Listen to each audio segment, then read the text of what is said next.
సంవత్సరాల తరబడి ఎన్ని మందులు వాడినా మీ మోకాల నొప్పులు తగ్గట్లేదా? ప్రాణ పెయిన్ క్లినిక్ లో అత్యాధునిక చికిత్స. నమస్తే రమ్మగారు. నమస్తే జయ. రమ్మగారు, మంచి స్టోరీ చెప్పండి. తెలుగుగల్ల వాళ్ళ కథ చెప్తామా? చెప్పుకుందాం. మామూలుగా భార్యాభర్త ఒకళ్ళు తెలివైన వాళ్ళైతే చాలా సంసారం బాగా నడుస్తుంది. ఇద్దరు తెలివైన వాళ్ళైతే ఒకటి తెచ్చిపోతూ ఉంటారు భార్య కదా. మరి ఒక తెలివి తక్కువగా ఉందనుకో పిల్ల, తెలివైన వాడికి ఇస్తే వాడు లాగేస్తాడు. పిల్లాడు సామాన్యంగా ఉన్నాడు అనుకో, తెలివిగల పిల్లని ఒక దాన్ని కాలిపొడుగు దాన్ని చూసి కట్టేస్తే అదే మేనేజ్ చేసుకుంటాడు. ఇదివరకు అట్లా చెప్పుకునే వాళ్ళు చేయ. ఇప్పుడు ఎట్లా ఉంది, అవతల వాడు తెలివి తక్కువ వాడని వీడు నాకు వద్దని, దీని తెలివి తక్కువ పెద్దమ్మాయి దీంతో నేను ఉండనని ఇట్లా కొట్టు చచ్చిపోతున్నా. అవును కదా. కాకపోతే దాని తెలివి తక్కువతనం వల్ల మన జీవితం హాయిగా ఉందని అనిపించదు. ఏదో సందర్భంలో ఆ అమ్మాయి తెలివి తక్కువ ప్రూవ్ అయిపోయింది అనుకో, లేదా వాడి తెలివి తక్కువ అబ్బాయి తెలివి తక్కువ ప్రూవ్ అయిందనుకో, ఫ్రెండ్స్లో అవమానంగా ఉందని అలాంటి భావాలతో బాధపడుతున్నారు. ఇప్పుడు ఎంతసేపు జనాల్ని ప్లీజ్ చేయటం పట్లే ఉంటున్నారు. అంటే భార్యకేమో భర్త తెలివిగా ఉండాలి, భర్తకేమో భార్య ఇంకా తెలివిగా ఉండాలి, అట్లా కోరుకుంటున్నారంటారా? కోరుకుంటున్నారు.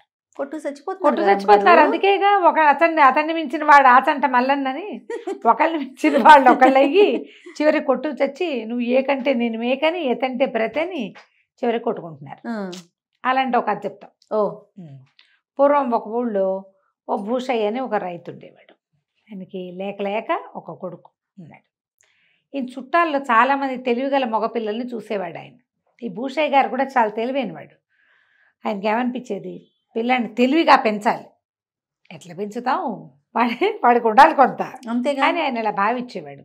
పిల్లాన్ని అల్లారు ముద్దగా ఎంతో చక్కగా బుద్ధిమంతుడిగా పెంచారు. బుద్ధి అయితే ఉంది కానీ రోజు రోజులు గడుస్తూ ఉన్న కొద్దికి పిల్లాడంత తెలివిగా లేడు వీడు అని ఆయనకి తెలియటం మొదలుపెట్టింది. తెలుస్తోంది తండ్రికి. హఠాట ఏదో 20 ఏళ్ళు వచ్చేసింది. 20 ఏళ్ళు వస్తే ఏమిట్రా అబ్బాయి, నేను ఎంతో తెలివిగా పెంచుతా అనుకున్నాను, నీ తెలివి పెరిగినట్లేదు, తరిగిపోయినట్టుంది అన్నాడు. అనేసరికల్లా కొడుకు మాత్రం తను చాలా తెలివిగల వాడిని చాలా గట్టిగా నమ్మేవాడు. అదేంటి నాన్న, నాకు తెలివి లేకపోవడం ఏంటి, నేను బ్రహ్మాండమైన తెలివిగా ఉన్నాను, అసలు ఏ పనైనా చెప్పు క్షణాల్లో చేయకపోతే అడుగు అన్నాడు. అడిగితే ఈయనేమన్నాడు, సరే ఒక గొర్రెతోలు ఉంది, గొర్రెని వంట చేసేసుకున్నారు, లేదా ఏదో చేస్తే దాని చర్మం ఒలిచి పెట్టుకుంటారు.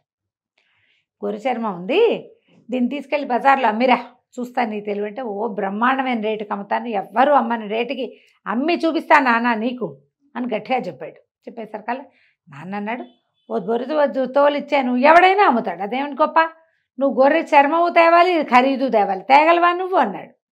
ఎవడు గొర్రె చర్మంగా ఉండగానే దాని రేటు కూడా వచ్చేయాలట వీళ్ళ దగ్గరే.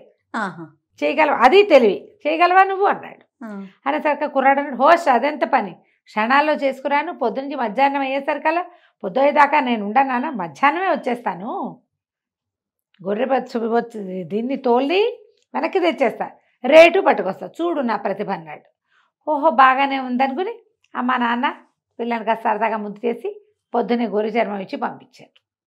వాడి ఇంటి దగ్గర సద్దాన్ని తిన్నాడు, బయలుదేరాడు. సంతకి నడుచుకుంటూ పోయాడు. సంత మొదట్లో ఎవరో ఒక ఆయన కనపడి తెలిసినవాడు, కొంచెం మొహబరిక ఉన్నవాడు, ఏంట్రోయ్ గొర్రె చర్మం అమ్మడానికి తెచ్చావు, ఎంత ఏమిటి అన్నాడు. ఎంతైతే ఉంది, చర్మం నా దగ్గర ఉండాలి, ఖరీదు కావాలి అన్నాడు. అనేసరికి అవతల వాడికి అర్థం కాదు, ఏమిటి నీ చర్మం నీ దగ్గరే ఉండి నీకు డబ్బులు కూడా కావాలా, నువ్వు ఊరికే చూడడానికి వచ్చావన్నాడు. కాదు, దీన్ని నమ్మడానికే వచ్చానన్నాడు. ఒరే నువ్వు అమ్మితే అది అవతలవాడి చేతిలోకి వెళ్ళిపోతుందిరా, అప్పుడు ఖరీదు నీ చేతిలో పడుతుంది, నీ చర్మం నీ చేతిలోనే ఉండి నీ ఖరీదు ఎట్టా వస్తుంది అంటే అదే తెలివి అన్నాడు వీడు చిటికేసి. అవతలవాడికి అర్థం కాలే, ఊరు నాయన వీడేమిటో విచిత్రంగా ఉన్నాడని. సరేలే సంతలోకి వెళ్ళు, నీ గొర్రె నీ చేతిలో ఉండగానే నీకు డబ్బులు ఇచ్చేవాడు ఎవడన్నా వ్యాపారస్తుడు కనపడతాడేమో చూస్తూ కానీ వెళ్ళమన్నాడు. అక్కడి నుంచి వీడు లోపలికి వెళ్ళాడు. ఎంత అంటారు ప్రతి వాళ్ళు, నా చర్మం నా దగ్గరే ఉండాలి, నా డబ్బులు నాకు కావాలంటాడు.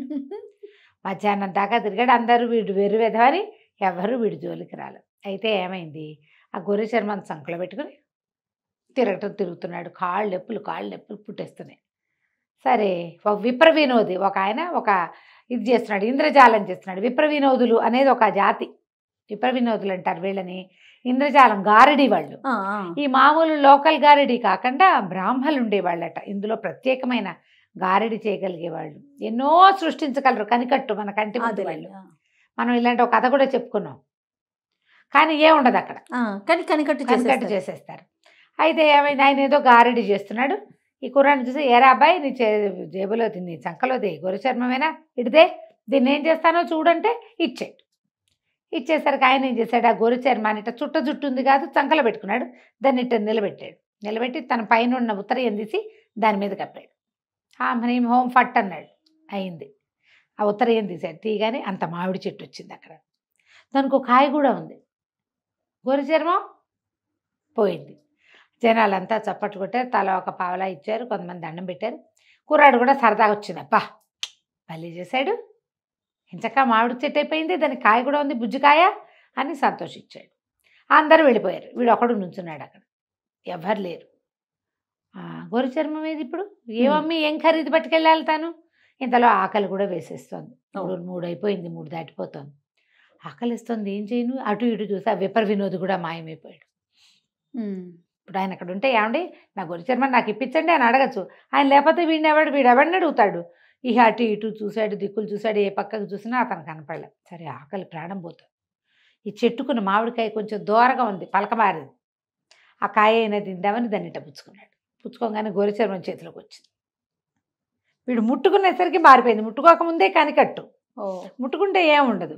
సరే అమ్మయ్య దొరికింది, సరే అని చెప్పి దాన్ని చంకలో పెట్టుకున్నాడు. ఆకలి ప్రాణం పోతుంది. ఎక్కడో నీళ్లున్నాయి, తాగుదామా అనుకున్నాడు. దీన్ని ఎట్టా అమ్మాలో తెలియలే.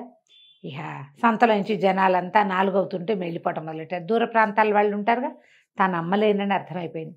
అయ్యో దీన్ని అమ్ముదాం అనుకున్నా, నాన్నకు బోళ్ళని మాటలు చెప్పాను, చర్మం ఇచ్చి ఖరీదైనా తీసుకున్నాను కాను, చర్మం ఖరీదు 2 నాకే కావాలంటే జనాలకు అర్థమైనట్లేదు అని ఏం చెయ్యాలో తెలియక మెల్లిగా అడవి దారి పట్టాడు. ఇంటికి వెళ్తాను. అయితే విప వినోద్ ఒక ఆయన ఉన్నాడుగా ముందు, ఆయన చెట్టు కింద కూర్చున్నాడు, ఏదో తింటున్నాడు. తింటూ పలకరించాడు. ఏమో వెళ్ళిపోతున్నావా అన్నాడు. అవునండి అనేసరికి, నువ్వు భలే మంచివాడు పోయి బుద్ధిమంతుడివి, నీకు మాట చెప్తా విను అన్నాడు. సరే చెప్పండి అన్నాడు. దారిలో ఎవరైనా ఆడాళ్ళు కనిపిస్తే ఆపేక్షగా పలకరించు, ఆడవాళ్ళకి ఆప్యాయతగా పలకరిస్తే ఇష్టం, మంచిది నీకు అన్నాడు. సరేననుకున్నాడు. వీడు ఇలా నడుచుకుంటూ పోతుంటే ఆ ఇంటికి వెళ్ళే దారిలో చెరువులు ఎగురువులు ఉన్నాయి. ఓ పిల్ల చక్కగా ఇంత బారెడు జడ, లంగా ఓణి వేసుకుని, చిన్న ఇంత కొండ పుచ్చుకొని మంచినీళ్ళు పుచ్చుకుని వస్తుంది. నెత్తి మీద ఒక కొండ ఉంది, చేతిలో వచ్చి ఉంది. ఆ అమ్మాయిని, ఏ అమ్మాయి బాగున్నావా అని పలకరించాడు. పలకరించమన్నాడు కదా. చాలా బాగున్నాను, అంతా కుశలమే, మీరంతా కుశలమేనా, మీది ఏ ఊరు అని అడిగింది అమ్మాయి. అడిగేసరికి మాది ఫలానా ఊరు, పొద్దుననగా బయలుదేరానంటే, సరే ఆ మాట ఈ మాట మాట్లాడి, అన్నం తిన్నావా అంది. తినలేదు. పద రా మా ఇంటికి రా, ఇంటికి తీసుకెళ్ళి అన్నం పెట్టి. ఆప్యాయంగా మాట్లాడితే జరిగేది అదే కదా, అంతేగా. పద అని ఇంటికి తీసుకుపోయింది. ఆ వెనకాల అరుగు మీద అరిటాకేసి అన్నం పెట్టింది. అన్నం పెట్టాక, అసలు ఎందుకు బయలుదేరావు ఏమిటి అంటే, అబ్బాయి చెప్పాడు, ఏం చేయను, మా నాన్న ఈ చర్మం తీసుకెళ్ళి అమ్మన్నాడు, చర్మము నీ దగ్గరే ఉండాలి, ఖరీదు చేతిలో పడాలన్నాడు, అదే తెలివి అన్నాడు. తెలివిగా అమ్ముదామని ఎంత ప్రయత్నించినా కుదరలేదు. మధ్యలో విపర వినోద్ ఒకడు దొగలేడు, ఆయనేమో మామిడి చెట్టుగా మార్చాడు అని కథ అంతా చెప్పాడు. ఆ అమ్మాయి ఏం చేసింది, ఏదో తిడితే అని వీడు అన్నం తింటుంటే పక్కన పెట్టిన దాన్ని చేతికి అందించాడు. దాన్ని మొత్తం చూసింది. ఉండు నీకు ఖరీదు కూడా వచ్చే మార్గం చెప్తా అని లోపలికి వెళ్ళి కత్తెర పుచ్చుకొచ్చింది. వీడు అన్నం తిని చేయి గడుక్కుని మళ్ళీ వచ్చేసరికి చక్కగా శ్రద్ధగా బొచ్చంతా దగ్గరగా కత్తిరిచ్చేసి, బొచ్చంతా ఒక పెద్ద సంచిలో పోసి బొచ్చుకి ఖరీదు ఇచ్చేసి, గొర్రె బొచ్చుతోటి ఏం చేస్తారు, కంబళ్ళు అవి నేస్తారు. అవును, అది ముదురు రంగు గొర్రె. బొచ్చు మొత్తం కత్తిరిచ్చేసింది, చర్మం ఉండిపోయింది. నీకు అర్థమైందా, చర్మం మీద ఉంటుంది బొచ్చు, క్లోజ్ గా కత్తిరించేది. అలాగే కదా గొర్రెలకి షేవింగ్ చేసి కంబళ్ళు ఉన్ని చేస్తారు, ఊళ్ళు తీస్తారు కదా వాటి నుంచి, స్వెటర్లకి వాటికి. ఆ ఊళ్ళలో ఏముంది, కంబళ్ళు నేసేవాళ్ళు, దాంతో దారం చేసి మొత్తం చేసింది. అక్కడి నుంచి ఉన్ని రేట్ ఇచ్చేసింది. ఈ చర్మం చుట్టి చంకలు పెట్టి పట్టుకెళ్ళి మీ ఇంటికి అని. ఆశ్చర్యపడి, ఊరిని డబ్బులు ఇచ్చేసాయి, అంతే, చర్మం చంకలో ఉంది. నడుచుకుంటూ ఇంటికి వెళ్ళాడు. ఇంటికి వెళ్ళి, నాన్న ఇదిగో గొర్రె ఖరీదు, గొర్రె చర్మం ఖరీదు, ఇదిగో నీ చర్మం అన్నాడు. నాన్న ఆశ్చర్యపడు, ఊరిని భలేగా అమ్మేవరా, నిజం చెప్పు, ఎవరు చెప్పారు నీకు అన్నాడు. అనగానే ఇవి చెప్పాడు. ఫలానా చెరువు వచ్చే దారిలో ఒక చెరువు ఉంది కదా, చెరువు దగ్గర ఒక పిల్ల ఉంది, వాళ్ళది బాతబావి దగ్గర ఇల్లు. వాళ్ళ ఇంటికి వెళ్ళా, ఆ అమ్మాయి ఈ ఐడియా చెప్పింది, బొచ్చంతా గత్తిరిచ్చేసింది, మరి బొచ్చు రేటు ఇచ్చేసింది. వాళ్ళేమో దాన్ని గొర్రె బొచ్చుతోటి కంబళ్ళు నేయిస్తట వాళ్ళ నాన్న. అనగానే ఈయన అన్నాడు, ఒరే ఆ పిల్లని పెళ్లి చేసుకోరా నువ్వు, నీకు 20 ఏళ్ళు వచ్చే ఎలాగో పెళ్లి చేస్తావు, నువ్వు తెలివి తక్కువ పడివి కానీ చెప్పిన మాట వింటావు. అదే కదా. ఇప్పుడు తెలివి తక్కువతనానికి మూర్ఖత్వానికి మాట వినని మాయరోగం ఉందనుకో, వాళ్ళని ఏమీ చేయలేవు. కానీ వీడు అట్లా కాదు. పిప్పర్ వినోది ఆడవాళ్ళని పలకరించు అనగానే పలకరించాడు. ఆ అమ్మాయి అన్నం పెడితే తిన్నాడు, ఆ బొచ్చు కత్తిరి ఇచ్చేసి డబ్బులు ఇస్తే పుచ్చుకున్నాడు. నువ్వు మాట వింటావు, పోయి పరిగెత్తుకుంటూ వెళ్ళి ఆ పిల్లని నన్ను పెళ్లి చేసుకోమని అడుగు, వాళ్ళ ఇంటి వాళ్ళ నాన్న పేరు ఆయన పేరు కనుక్కురా పెళ్లి చేస్తాను నీకు అన్నాడు.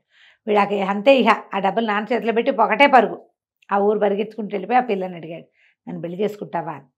సరే ఈ లోపల వాళ్ళ నాన్న వచ్చి ఎవరు అబ్బాయి నాయన ఏమిటి అన్నీ కనుక్కుని అట్లాగే అని మా పిల్లని నీకు ఇస్తామన్నాడు. చక్కగా ఆ పిల్ల వీడు పెళ్లి చేసుకుని వీళ్ళ ఇంటికి వచ్చేసింది. ఆ తర్వాత వీడు పై పనులన్నీ చేసేవాడు, తెలివిగల ఐడియాలన్నీ పెళ్ళామే వేసేది. చక్కగా సుఖంగా ఉన్నాడు కథ కంచికి మనం ఇంటికి. సో ఇక్కడ తెలివితేటలు ఒకళ్ళవే వాళ్ళ ఇంట్లో, ఒక్కళ్ళకున్నా చాలు. అంతే కదా రమ్మగారు, సంసారం వెళ్ళిపోతుంది కదా. వెళ్ళిపోతుంది. రెండో వాళ్ళు తెలివైన వాళ్ళ మాట వింటే సరిపోతుంది, ఫాలో అవ్వాలి. రైట్. బాగుంది రమ్మగారు. నమస్తే. నమస్తే. సుమన్ టీవీలో మీ పర్సనల్ అండ్ బిజినెస్ ప్రమోషన్స్ కోసం కింది నెంబర్కి కాంటాక్ట్ చేయండి.